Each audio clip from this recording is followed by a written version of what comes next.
presented by California Pizza Kitchen. Visit them today at the Holiday Resort Hotel. Welcome back to In the Mix. They are some of the most powerful women in Guam, balancing being a mother and a competitor. Meet the single moms who are part of the Paradise Fitness powerlifting team.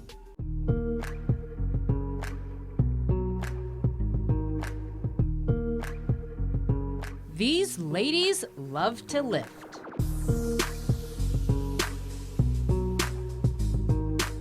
So I trained with my first coach for about 3.5 months before I got into my first competition. And in my first competition, I was able to get Nevada state records for my squat, bench, and my deadlift, and I was able to take the national record for deadlift within my first meet, and I got hooked. I actually stumbled across it. I actually just wanted to lose weight, and then I got into bodybuilding. And then while researching exercises on YouTube, I came across powerlifting. I saw women lifting 3 times their body weight, sometimes 4 times their body weight, and I was like, this is what I want to do.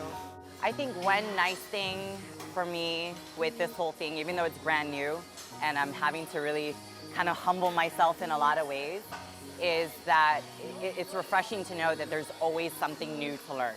You know, just when you thought you've learned it all in, you know, this element of fitness or just in life in general, there's always room for improvement and there's always something new to learn. And I think that's a great way of just challenging yourself, your mind, and, you know, your limits.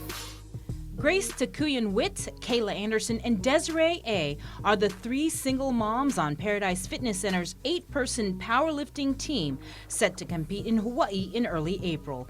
Each have different reasons for starting their journey, but all 3 have the same drive and passion for the sport.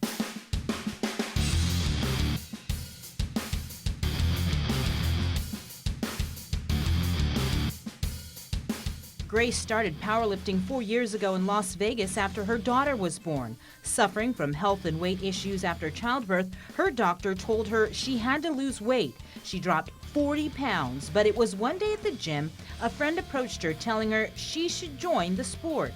For about 2 months, she was trying to convince me to meet her coaches, and to just at least see a meet. She introduced me, I will never forget it. It was like right after Thanksgiving, and I met the coaches, and they had me do some lifts, and they're like, how much can you lift? And I said, well, this is what I can do. They're like, oh, no, you can do so much more. And my goodness, could she. Within her first year, she was breaking state records in Nevada, competing in national and world competitions. I knew I was never going to be skinny, and I knew that like certain exercises, it just wasn't working, and I battled weight issues all my life, and I battled eating disorders. And for the first time, I felt like it made sense to me. It also made sense to Kayla, who's been in the sport for almost 4 years now. In powerlifting, there's 3 categories: the squat, the bench, and the deadlift. At the time of our interview, Kayla could squat 330 pounds, bench 165, and deadlift 393 pounds. But she plans to lift even more when she competes in Hawaii. This will be her second time to compete. During her first competition, she was disqualified, so this will be her comeback.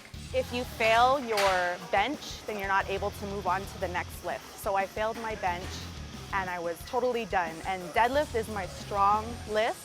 And I was so torn, I was so heartbroken when I realized that I couldn't finish the meet. So going back, this is going to be like my redemption meet. So I'm hoping to do very well. As for Desiree, we've featured her many times on KUAM, a personal trainer, competitive bodybuilder, and coach.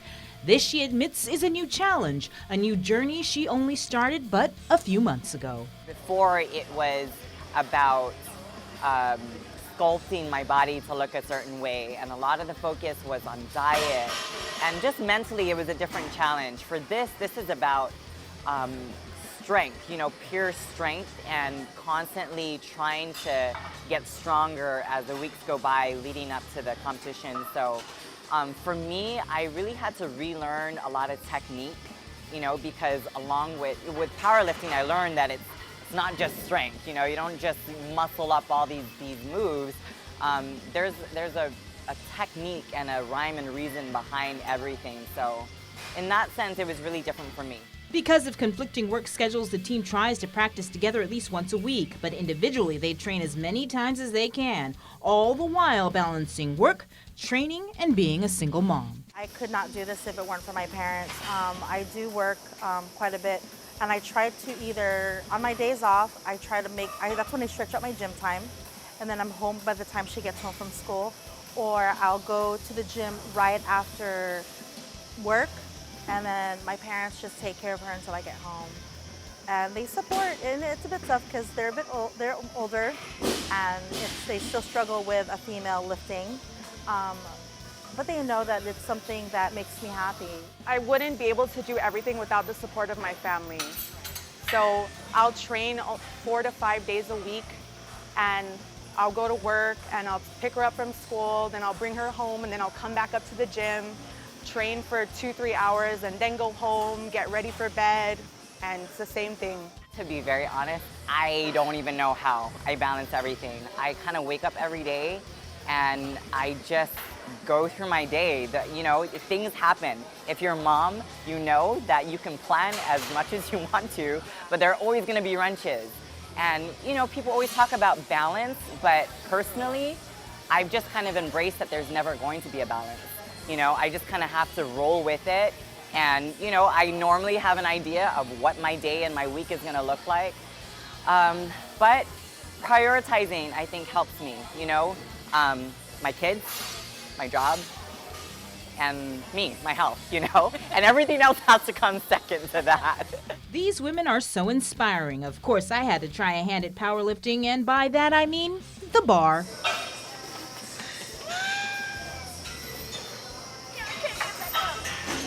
Hey, I tried, but this was more my kind of lifting. Nailed it! And that's really what it's all about. Trying something new and different. You never know. You just might like it. Do what makes you happy and try not to fit into a mold. Not everyone's meant to be a beauty pageant queen. Not everybody is meant to do CrossFit or Zumba. Do what makes your heart happy. And it's okay, people may not understand your journey, but if you do something that means something to you, you can be so successful. Stay tuned. Still to come on In the Mix, we are heading to Tumon to feature Little Pika's, plus she is dominating the makeup business in Guam. We'll check in with MDOT after the break.